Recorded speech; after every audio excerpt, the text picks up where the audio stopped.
अस्सलाम वालेकुम नाजरीन, आप देख रहे हैं क्रॉस फायर और मैं हूं मोहम्मद नौशाद अली। नाजरीन, आज दूसरा दिन है जो खाम तेल की कीमतें हैं आलमी मंडी में वो काफ़ी हद तक गिर चुकी हैं। कमोबेश $30 से ज़ायद का जो है वो कमी देखने में आ रही है। लेकिन उसके बावजूद हुकूमत की तरफ से अगरचे के जब आपको याद होगा कि 55 रुपये फ़ी लीटर इजाफे की बात की गई थी, अगरचे उससे भी चंद दिन पहले 8 रुपये फ़ी लीटर पेट्रोल बढ़ाया गया था। लेकिन जब उस वक्त जो हमारे वज़ीर पेट्रोलियम हैं जब वो ये अनाउंस कर रहे थे तो उनका कहना था कि जी हम जो है वो दिन रात इसको देख रहे हैं, प्राइसेस को रोज़ाना की बुनियाद पे हम मीटिंग्स करेंगे और अगर प्राइसेस के अंदर कोई कमी आती है, जैसे ही कोई रिलीफ मिलता है, हम वो रिलीफ आवाम को फौरी पहुंचा देंगे। लेकिन आज दूसरा दिन है नाजरीन, कल भी कमोबेश इसी बैंड में थी प्राइसेस को 80 से 90 के दरमियान, यानी तकरीबन $30 का तो वाज़े फ़र्क है, इससे ज़्यादा है, लेकिन इतना फ़र्क तो आ चुका है। लेकिन इसके बावजूद हमारी हुकूमत जो है वो आवाम को वो रिलीफ क्यों नहीं दे रही, उसकी क्या वजूहत हो सकती हैं, इस सारे मामले पर बात करेंगे नाज़रीन। बड़ी इंपॉर्टेंट पेशरफ्त ये है कि जो ईरानी प्रेसिडेंट हैं उन्होंने प्राइम मिनिस्टर को फ़ोन किया है, उनसे बातचीत की है। जो इस वक्त मशरक़ वस्ता की कशीदा सूरत हाल है उस पर बात की गई है। जो एक बड़ी इंपॉर्टेंट डेवलपमेंट हुई है बरतानिया के अंदर, क्योंकि बरतानिया वो मुल्क था जिसने इसराइल के बनने में बहुत बड़ा किरदार अदा किया था। नाजरीन को 45 के करीब पार्लियामेंटेरियंस हैं जिन्होंने ख़त लिखा है और ख़त लिखकर ये कहा है कि हमारे जो बेलफर डिक्लेरेशन था 1916 में जो किया गया था, उसकी बुनियाद पर जब ये इसराइल बनाया गया, उस दिन से फ़लस्तीनियों का कत्लेआम शुरू हुआ और आज नौबत इस हाल को पहुंची है कि अब इसराइल जो है वो खित्ते का एक तरह का बदमाश जो है वो बना हुआ है। वो पूरे खित्ते के अंदर जो चाहता है, जिस तरह से चाहता है, वो करता चला जा रहा है। यहाँ तक कि उसने जो दुनिया की सुपर पावर है जिसे यूनाइटेड स्टेट्स ऑफ अमेरिका कहते हैं, उसको भी अपनी उंगलियों पर डाल लिया है, अपनी उंगलियों पर खिला रहा है, अपनी मर्जी से हमले करता है। जो यूनाइटेड स्टेट्स नहीं भी चाहता वो हमला भी करता है, जैसा कि रिफाइनरी पर जो हालिया हमले हुए उसके बारे में अमेरिका और इसराइल के दरमियान जो है वो थोड़ी सी नाराज़गी भी पाई जा रही है, जिसके बाद ही ये कहा जाने लगा है कि ये जंग जो है ये अब शायद बहुत ज़्यादा तूल ना पकड़े और ये जंग बंदी की तरफ मामला जा सकते हैं, क्योंकि इसराइल जो है वो शुत्र बेमहार है, वो कोई उसको नकेल डालने के काबिल नहीं है। जो कुछ उसने गज़ा में किया वो हम सब के सामने है और पूरी दुनिया बशमूल, मैं तो ये भी कहूँगा कि बशमूल अमेरिका, रूस, चीन और वो 4 दीगर जो सलामती कौंसिल के मेंबर हैं, वो तमाम के तमाम उसके आगे जो है ना वो झुके रहे, वो कुछ नहीं कर सके। अब सिचुएशन क्या होगी, आगे क्या डेवलपमेंट होगी, इस सारे मामले पे मुझे स्टूडियो में ज्वाइन किया अमजद इकबाल साहब, सीनियर तजज़ियाकार हैं। आप अमूमन इन्हें देखते होंगे, तकरीबन हर हफ्ते हमारे साथ किसी एक प्रोग्राम में ज़रूर शामिल होते हैं। हमारे साथ इस वक्त नदीम असगर कायरा साहब मौजूद हैं पीपल्स पार्टी से, ब्रिगेडियर गजनफर डार साहब जो हैं वो सिपाही तजज़िया निगार हैं, अली यूसुफजई जो है मुस्लिम लीग नून से हैं और सरीना खान तहरीक इंसाफ से हमें ज्वाइन कर रही होंगी। मैं सबसे पहले आपके पास आऊँगा ब्रिगेडियर गजनफर साहब। पहले मैं चाहूँगा कि हम ज़रा जो खित्ते की सूरत हाल है इस पर बात कर लें। जो एक तो जो ईरानी सदर ने फ़ोन किया है, इसके एक्चुअली सफारती सतह पर क्या मायने निकलते हैं, क्योंकि हम जिस तरह की कोशिशों में मसरूफ़ हैं, कहा यह भी जा रहा है कि पाकिस्तान इस वक्त वो वाहिद मुल्क है जो अमेरिका और ईरान के साथ बैक वक्त जो है ना वो बेहतर जो रिलेशंस हैं वो उसको एंजॉय करता है और वो एक ऐसी कुव्वत बन सकती है जो इन दोनों के दरमियान किसी सीज़ फायर की तरफ या इस नेगोशिएशन के अंदर या इसको इनिशिएट करने में बहुत बड़ा किरदार अदा कर सकता है। ख़ासतौर पर जब हमारे दोस्त ममालिक में मिडल ईस्ट के और अरब ममालिक जो हैं हमारे साथ हैं, तुर्किया हमारे साथ है और सिवाय इसराइल के बाकी तमाम ममालिक के साथ, इवन यूरोपियन कंट्रीज़ के साथ भी हमारे ताल्लुकात हैं वो बहुत बेहतर है। तो इस सिचुएशन में जो इस वक्त हमारे सामने है, अगरचे हमले हो रहे हैं दोनों तरफ से, लेकिन क्या आपको लगता है कि बैकडोर डिप्लोमेसी में पाकिस्तान जो है वो बहुत भरपूर किरदार अदा कर रहा है और कुछ करने में कामयाब हो जाएगा, जंगबंदी में कामयाब होगा? देखिए, पाकिस्तान का जो मिडल ईस्ट में रोल है वो तो क्लियरली नज़र आ रहा है और चूंकि हमारा सऊदी अरब के साथ एक दिफाई मुआहदा भी है, उस लिहाज से मैं समझता हूँ कि पाकिस्तान ने ईरान और खलीजी मुल्कों के दरमियान में बातचीत करके तो एक ऐसी फ़िज़ा कायम की कि जिसमें ईरान के खलीजी ममालिक के ऊपर हमलों के बावजूद वहाँ से कुछ जवाब नहीं आया, यानी कि जंग का जो दायरा है वो वसी नहीं हुआ। तो एक उस लिहाज से पाकिस्तान का एक बड़ा अच्छा किरदार रहा है। अगरचे थोड़ा मैं समझता हूँ कि ईरान ने ज्यादती भी की कि खलीजी मुल्कों के ऊपर इस तरह से इनडिस्क्रिमिनेट मिसाइल और ड्रोन के हमले नहीं करने चाहिए थे, क्योंकि इन्होंने कहा कि हम जो अमेरिकी अड्डे हैं उनको अटैक करेंगे, लेकिन हम देखते हैं कि वो इनडिस्क्रिमिनेट अटैक्स हैं जो कि सिविलियन ब्रिगेडियर टारगेट्स के साहब, उसमें ऊपर भी भी कहा जा है। रहा है, वो ईरान का ये मौकफ है कि ये जो आपको सिविलियन टारगेट्स नजर आ रहे हैं, ये बेसिकली ये वो लोग हैं जहां जो एक्चुअली वो कहीं ना कहीं कोई सीआईए का ऑफिस है, कहीं अमेरिकी सोल्जर्स मौजूद हैं, या एक्चुअली ये कहीं ना कहीं ये यूएस मिलिट्री या इसराइली इंस्टॉलेशन कहीं ना कहीं मौजूद है जिसके ऊपर अटैक हुआ है। देखिए, जो फॉर एग्जांपल डिसैलिनेशन प्लांट्स जो हैं उनको डिस्ट्रॉय किया है, सऊदी अरब में किया है, बहरीन में किया है, दुबई में किया है। अब यहाँ तो मेरा नहीं ख्याल कि कोई इंटेलिजेंस एजेंट, कोई सीआईए का एजेंट छुपा होगा।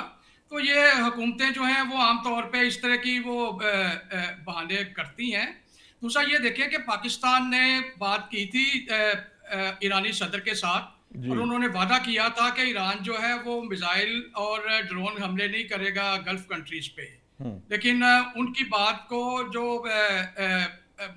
जो रूलिंग क्लास है, जो रिलीजियस क्लास है और आईआरजीसी है ईरान की, जी उन्होंने उनको फौरी तौर पे नेगेट कर दिया और उन्होंने कहा कि नहीं, हम इन मुल्कों पे हमले जो है वो जारी रखेंगे, ये हमारी पॉलिसी का हिस्सा है।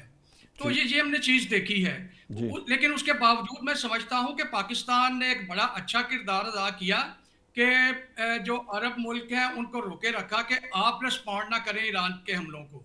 ठीक। दूसरा, जो आपने बात की कि पाकिस्तान जो है अमेरिका और ईरान के दरमियान में जो सिचुएशन है, क्राइसिस है, इसमें क्या रोल प्ले कर सकता है, मैं समझता हूं कि अभी जो डिप्लोमेसी के लिए स्पेस है वो एग्जिस्ट नहीं करती ठीक ये ईरान और अमेरिका के दरमियान में। क्योंकि ठीक आपको अगर आप स्टेटमेंट्स देखें, जो अमेरिका के प्रेसिडेंट हैं या उनके सेक्रेटरी वार हैं, जी एक्सेट, या उनके चेयरमैन जॉइंट स्टाफ हैं, जी वो कह रहे हैं कि हम अपने अहदाफ को अंगेज कर रहे हैं और जो हमारी टाइमलाइन थी हम उसके मुताबिक चल रहे हैं। यानी कि वो अभी हमने बंद करने के बिल्कुल मूड में नहीं है। इसी तरह इसराइल जो है वो कह रहा है कि हमने, नेतन्याहू साहब की 2-3 दिन पहले की स्टेटमेंट है, उन्होंने कहा कि हमने अपने अहदाफ जो है काफ़ी हद तक मुकम्मल कर लिए हैं, बस हमारा थोड़ा सा काम रह गया है। जी तो इसका मतलब है कि अभी डिप्लोमेसी की गुंजाइश या स्पेस जो है वो नहीं है। इसलिए अमेरिका पाकिस्तान की किसी बात को या चाइना रशिया के डिप्लोमेसी के लिए अभी तक मेरा ठीक ख्याल है वो तैयार नहीं है। ठीक इसलिए ये जंग फिलहाल जो है लगता है कि जारी रहेगी, ठीक और ईरान भी अकॉर्डिंगली रिस्पॉन्ड कर रहा है। तो ये अभी कोई लगता नहीं है कि कोई ठीक है डिप्लोमेटिक ब्रिगेडियर साहब, आपका सेटलमेंट। पॉइंट आ गया। मैं चाहूंगा मैं जरा अली सैफ साहब, अली यूसुफजई साहब से बात करूं। अली यूसुफजई साहब, ये बताइए कि ब्रिगेडियर साहब का तो ये कहना है कि इस वक्त अभी कोई सफारती मामलात नहीं हो रहे। मेरा ख्याल ये है कि सफारती सतह पर बहुत ज़्यादा काम हो रहा है और पाकिस्तान बड़ा अग्रेसिव काम कर रहा है। उसने इंटेलिजेंस भी प्रोवाइड की है, उसने उन हमलों को जो कन्फ्यूजन पैदा कर सकते थे जो कि ईरान ने नहीं किए, उसके बारे में भी सऊदी अरब को आगाह किया। इस तरह की बहुत से स्टेप्स लिए जा रहे हैं। जंगें जब चल रही होती हैं तब भी कहीं ना कहीं बैकडोर डिप्लोमेसी हो ही रही होती है। ये बताइए कि ये जो ब्रिगेडियर साहब का असेसमेंट है कि जंग जो है अभी फिलहाल बंद होती नजर नहीं आ रही, ये तूल पकड़ रही है, लेकिन मेरी जाती राय है, मैंने कल भी अपने पार्टिसिपेंट से ये सवाल किया था, जो परसों रात को ट्रंप साहब ने जो प्रेस कॉन्फ्रेंस की थी और उससे पहले रिपब्लिकन पार्टी का वो एड्रेस था, उसमें कहीं ना कहीं मुझे उनकी बॉडी लैंग्वेज से भी, उनका सवालों के जवाब देने से भी कहीं ना कहीं ये मुझे तासुर मिला था कि ये जंग अब ज्यादा देर शायद नहीं चलेगी, क्योंकि अमेरिका न सिर्फ इसराइल से खाइफ नजर आ रहा है बल्कि वो उसको कहीं ना कहीं ये बात समझ में आ रही है कि ये जो इस वक्त मामलात हैं ईरान के साथ, वो उन अहदाफ को शायद पूरी तरह हासिल नहीं कर सकेगा। खास तौर पर ये जो रजीम चेंज वाला ही मामला है, इसकी भी बात अभी कुछ इतलात वैसे ये भी आ रही हैं कि मुजतबा जो खामनाई हैं उनके ऊपर भी अटैक किया गया, उनकी शहादत की पहले बात की गई, इसराइल ने दावा किया, लेकिन अभी ईरान की तरफ से उनके जख्मी होने की इतला है। इससे ज्यादा कोई कंफर्मेशन अभी मुसद्दिका इतलात नहीं आ रही। तो इस सारी सिचुएशन के अंदर आपको लगता है कि ये जंग वाकईतन तूल पकड़ रही है? बहुत शुक्रिया मधु करने का। इस तरह है कि अभी जो रजीम चेंज का जो वो था वो तो उल्टा जो है उनको पड़ गया, बल्कि उनकी जो रजीम है उसको और हिमायत हासिल हो गई है। जी जी दूसरा जो है, इस वक्त क्राइसिस में, किसी भी क्राइसिस में एक लीडरशिप का पता चलता है। इस वक्त पाकिस्तान का जो किरदार है और सफारती महाज पे जो हमें कामयाबियां मिली है, और हमारी वजह से जो है जंग में वो जो इसको जो एक्सटेंड होना था वो नहीं हुआ, जो खलीजी ममालिक जवाब नहीं दे रहे, उसमें पाकिस्तान का एक बहुत बड़ा किरदार है। हम्म। तो हम जो है एक बेहतर तरीके से, जिस तरह जो है आयतुल्लाह खुमैनी की शहादत के बाद उसको हमने जिस तरह कंडम किया, खत लिखा, जिस तरह आज प्रेसिडेंट से आयतुल्लाह बात खामनाई। हुई, तो पाकिस्तान का एक बहुत बड़ा किरदार है। जहां तक जंग का एक्सटेंड होना है तो दुनिया को उसके बहुत भयानक जो है सूरत हाल का सामना होगा, और ये सारे ममालिक को पता है। अब अल्लाह करे जितना जल्दी हो सके ये जंग जो है उसका कोई नतीजा हो। सूरत हाल इंतहाई गंभीर है। पूरा रास्ता जो है तिजारत का हर ठीक। ममालिक के लिए बहुत बड़ा मसला है। अब आज जो है चीन के जो वजीर खारजा है उसने भी हमारे वजीर खारजा से बात की है, तो उम्मीद है कि कोई रास्ता निकले, लेकिन पाकिस्तान का किरदार जो है वो ठीक है, इसमें मैं माना चाहूंगा जा रहा है। ईरान भी हमसे कोई अली यूसुफ भाई उसमें से ये नाराज बताइए नहीं है, बल्कि कि खुश है दूसरा दिन आज हो गया पाकिस्तान के है, किरदार। पेट्रोल की प्राइसेस डाउन हो गई हैं। जो आपके वजीर पेट्रोलियम थे अली परवेज मलिक साहब, वो फरमा रहे थे कि हम रोजाना की बुनियाद पर बैठेंगे, इसको रिविजिट करेंगे और जैसे ही कोई रिलीफ मिला अवाम को जरूर देंगे। लेकिन ये आज दूसरा दिन है, कोई रिलीफ क्यों सामने नहीं आ रहा? और कोई रिलीफ आपको लगता है हुकूमत दे पाएगी, या फिर वही वाला मामला है जिस तरह हमारे यहाँ प्राइसेस एक दफा बढ़ जाए तो फिर हमारे यहाँ रिवाज ही नहीं है कि उनको वापस किया जा सके किसी तरीके से? देखिए, सोशल मीडिया पे इस पे लोग जो है अपने हिसाब किताब कर रहे हैं। कोई जो है इसका प्रीमियम ऐड नहीं कर रहे हैं, जहाज का किराया ऐड नहीं कर रहा है, इंश्योरेंस जो है कोई कंपनी इंश्योरेंस देने के लिए तैयार नहीं है। कल जो है अली परवेज मलिक ने, हमारे जो तजिया नगार है, उसको कहा था कि $2 आपको इजाफा दे देंगे, 90 डॉलर्स पे जो है फी बैरल जो है आप दे दें। ये एक इंतहाई गंभीर सूरत हाल है। बेरहमर के रास्ते में अब एक जहाज जो हमारे साथ सऊदी अरब ने बहुत बड़ी नेकी की है, वो एक जहाज आया हुआ है, बहुत बड़ा जहाज है, उसको पीएनसीए के जो जहाज है, छोटे जहाज, वो मुंतकिल कर रहे हैं। लेकिन ये कहना कि जी अभी तो आपको जो सबसे बड़ा मसला है वो तरसील का है, क्या आप तरसील कर सकते हैं, इसकी जो है सप्लाई जो है वो आप पूरा कर सकते हैं या नहीं कर सकते। कीमतों की बाद में बात होगी। देखें, हुकूमत जो है यहाँ पे जो खित्ते में है, बहुत से ममालिक वो तकरीबन 35 से लेके 37% टैक्सेस इस पे लेते हैं। अब हुकूमत ने तो कोई इजाफा नहीं किया, अपने जो टैक्सेस है, पेट्रोलियम लेवी में इजाफा नहीं किया, कोई जो सेल टैक्स है उसमें कोई इजाफा नहीं किया, चूंकि हम आईएमएफ के प्रोग्राम में भी है। तो आपको देखें हर एक जो यानी उसका इजाफा जो है आपका करंट अकाउंट यानी पे आपका उसका कहने का बहुत बड़ा मतलब है असर असल में पड़ता है। अली यूसुफ से सरीना खान साहिबा ने भी मुझे ज्वाइन कर लिया। आपका कहने का मतलब ये है कि अभी खातर जमा रखें, अवाम को अभी कोई रिलीफ मिलने वाला नहीं है? देखें, अवाम को ये मुंतकिल करेंगे, लेकिन पहले सप्लाई जो है वो उसका जो सिलसिला है वो सप्लाई तो नहीं हमारे रुकना पास सर चाहिए। ये बहुत 20-22 बड़ी दिन की बात बात की होगी जा कि रही हम थी, सिलसिले 20-25 को दिन का जारी तो रखें। रिजर्व मौजूद था। अब ये अगर जहाज एक बड़ा आ भी गया है तो ये भी चंद दिन ये भी हैं, तो ये ये कदा बात है। अमान में सरीना है, ये साहिबा, अमान में अभी छोटे जहाजों में मुंतकिल होगा। वो उसकी जो है, देखिए कोई भी कंपनी वो इंश्योरेंस देने के लिए तैयार नहीं है। कोई जहाज ऐसे नहीं है जो उसको लेके आ सके, कोई दुनिया में ऐसी कोई जहाज नहीं जो लेके आ सके। हर एक ये जो सूरत हाल है, ये इंतहाई गंभीर सूरत अच्छा हाल वैसे है। जिस वक्त ये हम दूसरा बात जो कर है रहे हैं, निसार दो साहब, आपको जहाज, एक देखना चाहिए कि इस अली वक्त अली हमारा यूसुफ साहिब एक्सपोर्ट जो है साहब, वो चीन के दो बंद जहाज है। जो हैं वहीं से उसी अबनाए हम से निकल चुके हैं। एक पहले, इससे पहले जब बिल्कुल जंग शुरू हुई थी उसके बाद भी एक जहाज वहां से आ गया था। एक जहाज परसों वहां से अबनाए हम से निकल के आया है। खैर ये हम बाद में इस पे डिबेट करते हैं। सरीना खान साहब, ये बताइए कि ये जो इस वक्त सिचुएशन है, ये जो हुकूमत ने पेट्रोल की कीमतें बढ़ाई और उसके बाद अब जो है बावजूद इसके कि आलमी मंडी में कीमतें कम हुई हैं, क्योंकि उस वक्त भी 1-2 दिन हुए थे प्राइसेस बढ़े हुए तो फौरन बढ़ा दी गई। अब 2 दिन हो गए प्राइसेस कम हुई, लेकिन कम नहीं की जा रही। आपको क्या लगता है हुकूमत क्या करने की कोशिश कर रही है? वाकईतन सप्लाई का मसला है हुकूमत के साथ? अच्छा, अस्सलाम वालेकुम, थैंक यू, आपने इनवाइट किया प्रोग्राम में। सेकेंडली जो आपका क्वेश्चन है उसका क्लियर जवाब यह है कि देखें, हुकूमती बदनीयती उसी वक्त जाहिर हो गई थी कि जब अभी पुराने रेट्स पे ख़रीदा हुआ इन्होंने जो पेट्रोल था, जो आलमी सूरत हाल जो बदली, तो उसके बाद उन्होंने ये सोचा कि क्यों ना इस पे प्रॉफिट कमा लिया जाए आवाम से, और रातों रात, जिसे कहते हैं विदाउट वार्निंग, विदाउट प्रिपेयर किए हुए, आवाम तो खैर क्या बेचारी प्रिपेयर होगी, पिसीवी कौम है, तो उस पर इतना शदीद जो है वो इजाफा किया गया। ऑलरेडी ये टैक्सेस में कितने सालों से 100 रुपए ऊपर जो आलमी प्राइस है उससे पाकिस्तान में पेट्रोल बिकता है।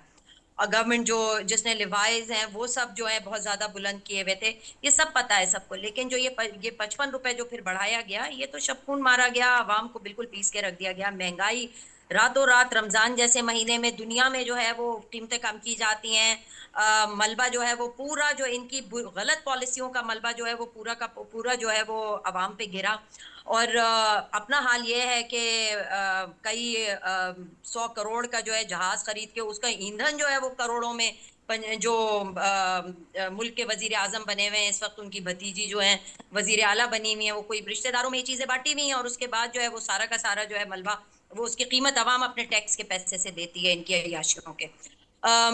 दूसरी बात यह है कि देखें जो आलमी सूरत हाल है उसमें भी जिस तरीके से ये किरदार अदा कर सकती थी पाकिस्तानी हुकूमत, एटमी ताकत होने के नाते उन्होंने नहीं किया। बोर्ड ऑफ पीस के हिस्सेदार बने और वो बोर्ड ऑफ वॉर थी एक्चुअली, और जिसका नतीजा जो है इस वक्त पूरी दुनिया भुगत रही है। ये अगर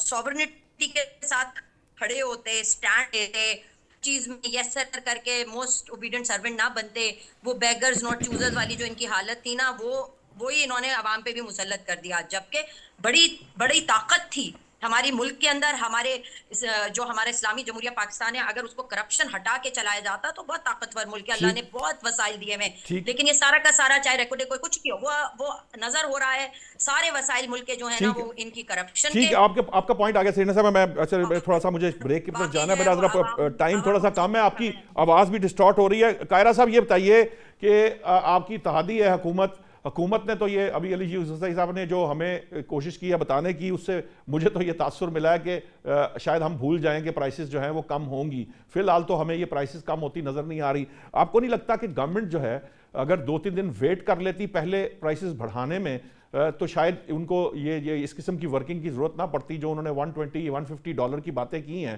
क्योंकि अब तो मामला 80 और 85 के दरमियान है, ये $30 से कहीं ज़्यादा है। लेकिन उसके बावजूद गवर्नमेंट इसके ऊपर बिल्कुल चुप साधे हुए है। आपको नहीं लगता कि गवर्नमेंट को ये फौरी तौर के ऊपर प्राइसेस कम करने चाहिए, क्योंकि ये वादा गवर्नमेंट का यही था, प्राइम मिनिस्टर का भी, काबीना का भी और वजीर पेट्रोलियम का भी, कि जैसे ही प्राइसेस कम होंगे हम कम करेंगे। नौशाद साहब, पहले आपने कहा कि हम इत्तेहादी हैं। हम इत्तेहादी नहीं हैं, हम सिर्फ गवर्नमेंट को सपोर्ट कर रहे हैं, मौक़िफ़ हम अपना रखते हैं। पहली बात यह है कि हमने पेट्रोल जो मसनूआत यही गवर्नमेंट का इत्तेहादी, यही जमात होती है, प्राइस का इजाफा किया है, उस पर हमने बिल्कुल स्टैंड लिया है और हमने इसकी निशानदेही भी की है कि आपने गरीब आवाम के साथ ये जुल्म किया है। मैं आपकी इस बात से मुकम्मल इत्तेफाक करता हूँ कि जब आपके पास एक तेल पड़ा हुआ था जिसकी प्राइस थी, जो आपने सबका प्राइस पर लिए हुए थे पेट्रोल, उसको आपने एकदम 55 रुपीज पर लेकर गए हैं। ये गरीब आवाम के साथ आपने ज्यादती की है। उस पर हमारी लीडरशिप ने भी आवाज उठाई है, हमारे कारकुन भी आवाज उठा रहे हैं। तो मैं समझता हूं कि ये कंपनीज को फायदा दिया गया है, ना कि किसी आम आदमी को। तो इन्होंने नुकसान किया ही किया, लेकिन चंद एक कंपनीज को फायदा दिया। देखे ना, एक स्कैंडल आया था बहुत साल पहले, BMW बाहर से मंगवाई गई और उस वक्त हाउस से ड्यूटी उसकी खत्म कर दी गई, और जब वो BMW उतर गई तो साथ जब दूसरे लोगों ने उसकी बुकिंग करवाना शुरू की तो उसी वक्त उसकी ड्यूटी लगा दी गई, और जिनको फायदा पहुंचाना था उनको फायदा पहुंचा दिया। मेरा जाती मौकफ ये है कि मेरे ख्याल में इसी तरह आज भी ये किया गया है कि उन कंपनीज के साथ मिलकर ये गरीब आवाम के साथ बहुत बड़ा जुल्म और ज्यादती की गई है। आज अगर मार्केट में आपने कहा ना कि तेल की कीमतें ऊपर नीचे हो जाएंगी, लेकिन जो लोगों ने जाती हैसियत में महंगाई कर दी है, ट्रांसपोर्ट है, आपके अशियाए खुर्दोनोश हैं, वो शायद वापस ना आ सकें। जी वो ना, जी आपने क्या कहा? मैंने कहा अशियाए खुर्दोनोश हैं रमजान के महीने में, वो हैं, ट्रांसपोर्ट है, वो बिल्कुल नहीं आएंगे, वो नीचे नहीं आएंगी। जिन जिन चीजों के प्राइस लोगों ने अपनी दुकानों में बढ़ा लिए हैं वो वापस नहीं आएंगे। वो रेट्स कभी भी आप उनको नीचे नहीं लेकर आएंगे। हाँ, पेट्रोल की कीमतें आपके सामने हैं, वो बढ़ती भी रहती हैं और कम भी होती हैं। ठीक, ये जो इस वक्त बात की जा रही है प्राइसेस कम नहीं होंगी, ये तो खैर गवर्नेंस के इशू हैं अमजद इकबाल साहब। ये जो जिन कंपनियों के फ़ायदे की बात हो रही है, ये जो सिस्टम हमारा मैकेनिज्म है, अगर उन कंपनियों को, किसी कंपनी को फ़ायदा हुआ है और अगर प्राइसेस अब कम होती हैं तो उनको नुकसान भी होगा। यानी उनको पूरा भी करना पड़ेगा। तो ये तो एक ओपन मार्केट के अंदर ये सिस्टम इस तरह, लेकिन जब तक गवर्नमेंट काम नहीं करेगी, गवर्नमेंट जो प्राइसेस रेगुलेट करती है, अगर वही काम नहीं करेगी तो फिर सिस्टम कैसे आगे बढ़ेगा सर? देखिए, सबसे पहली बात तो ये है कि हमें ये चीज़ ज़रूर जहन में रखनी चाहिए कि अगर ये कंपनियों को फ़ायदा होना है तो कीमतें कम होने का नुकसान भी तो फिर कंपनियों को होगा ना। हुकूमत को तो कोई ना फ़ायदा या नुकसान है ही नहीं इसके ऊपर। अगर हम इस बात को दुरुस्त मान लें कि ये कीमतें सिर्फ कंपनियों को फ़ायदा पहुंचाने के लिए की गई हैं, तो फिर तो हुकूमत को कुछ भी नहीं मिलेगा ना। तो हुकूमत क्यों बदनामी ले रही है, अपने गले में क्यों डाल रही है ये बात?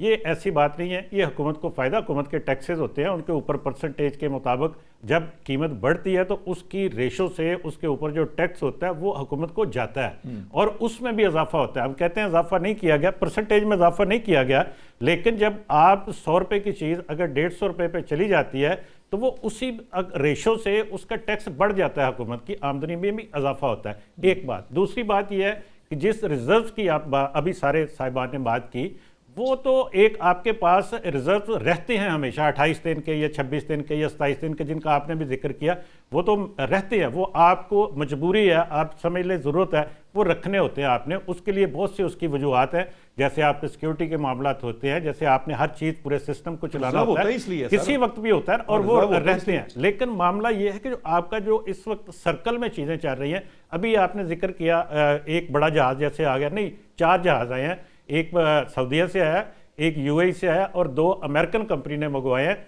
4 पहले का एक वो आया हुआ था जो जिन्होंने पहुंचना था इस टाइम के ऊपर, यानी वो पहले की कंसाइनमेंट थी जो पहुंच गई है। नहीं, उसके अलावा 4 शिप्स हैं जो स्पेशली आपके पास आ रहे हैं, जिनके ऊपर जो नए रेट्स के ऊपर हैं। और नया रेट्स क्या है?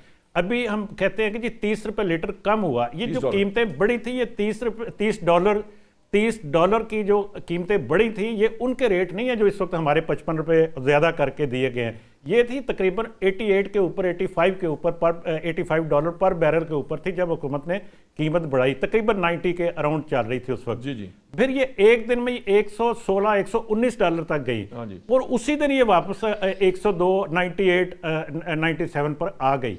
अब हम ये कहें कि या तो आप ये कहेंगे जी कि ये जो कीमतें इस वक्त की गई थी वो 119 के मुताबिक थी, तो फिर ये जब ये 98 पे आता है, आज तो वैसे तकरीबन 88 के करीब है, 85 मतलब एक दफा दोनों 2-3 तरह का आपको पता है वहाँ पे क्रूड ऑयल है, उसमें 85 से लेकर 89 तक वो चल रहा है, फ्लोट हो रहा है इसमें। तो मामला ये है कि या तो वो 100 ये जो कीमत इस वक्त है ये 119 के ऊपर थी, तो फिर उनको वाकई फौरी तौर पर कम कर देना चाहिए थी। और दूसरी बात ये कि ये 5 दिन के लिए उस वक्त ये कहा था कि 1 हफ्ते के लिए हम हर हफ्ते में रिवाइज करेंगे, ये कहा था, बात ठीक है, ये साथ कहा था कि अगर हम ये रिवाइज हफ्ते बाद हफ्ते के लिए हम कीमत मुकर्रर कर रहे हैं, लेकिन अगर हम रिलीफ देने की पोजीशन में आएंगे, अगर हमारे पास हम उसी वक्त दे देंगे तो फौरी तौर पर दिया जाएगा। उसी तरह जिस तरह डेकरम तोड़ के आपने प्राइसेस बिल्कुल अपनी मर्जी से एक मीटिंग करके आपने, यानी आपका टाइम तो नहीं था ना, फौरी तौर पर लागू कर दी गई। इसी तरह से हम वो कमी भी कर देंगे, लेकिन हुई नहीं। लेकिन मामला निशात साहब ये है कि क्या जिस इंटरनेशनल प्राइस के ऊपर ये कीमत फिक्स की गई थी उससे कितना नीचे आया, ये हमें जरूर देखने की जरूरत है। तो गवर्नमेंट बताएगी ना, गवर्नमेंट अपनी गवर्नमेंट बताएगी। लेकिन मैं जिस दिन मुझे याद है कि जिस दिन ये हुई थी उस दिन 90 के करीब था, 90 प्लस $1-2 ऊपर था या 1-2 नीचे, इसके मुताबिक था, और उससे $4-5 के करीब इस वक्त इतना ज्यादा जिसकी हम रेफरेंस दे रहे हैं ना, उसके मुताबिक नहीं कीमतें ये कम हुई उतनी जितनी हम लेकिन कह रहे हैं। बैलेंस भी तो करते हैं ना, 4 जहाज आए हैं तो आपके पास 15-20 जहाज जो है 25 दिन का तो आपके पास अभी पीछे उसके साथ उसको कहीं एवरेज आउट भी तो करते हैं ना प्राइसेस। ये बात ठीक है कि इस वक्त प्रॉब्लम्स हैं हमारी जो आने में, इस वक्त इंश्योरेंस के मामला हैं, इस वक्त सिक्योरिटी के मामला हैं, वो सारी चीज़ें इस वक्त साथ साथ ही चल रही हैं। अच्छा, एक चीज़ मैं ज़रूर, एक अभी ब्रिगेडियर साहब ने जो बात की थी वो पाकिस्तान के हवाले से, वो उसकी मैं बात ज़रूर एक चीज़ करना चाहूँगा। वो ये है कि देखिए मामला ये है कि पाकिस्तान इस वक्त सफारतकारी की ज़रूरत तो सबसे ज़्यादा इसी वक्त है, पाकिस्तान की भी और दुनिया की भी सफारतकारी की। हम कहते हैं कि जी इस वक्त शायद स्पेस नहीं है, नहीं स्पेस है। और आज जो फ़ोन किया, आज जो ईरानी सदर ने फ़ोन करके यही बात की, उन्होंने कहा जी हम किसी तनाज़े में नहीं पढ़ना चाहते। अब जैसा मैं चाहूंगा कि मैं ब्रेक से वापस आता हूं, बस सिर्फ आखिरी से ईरानी प्रेसिडेंट से ही दोबारा शुरू कर लें। नाज़रीन अभी लेते हैं ब्रेक से जब वापस आते हैं तो अमजद साहब से पूछते हैं कि ये जो ईरानी प्रेसिडेंट ने फ़ोन किया है पाकिस्तानी वज़ीर आज़म को, शहबाज शरीफ साहब से बातचीत हुई है, इसका सफारती सतह पर या आलमी सतह पर ये मैसेज जो कन्वे होता है इसका क्या मतलब है और ये किस तरह से ट्रांसलेट होगा? अभी लेते हैं एक ब्रेक।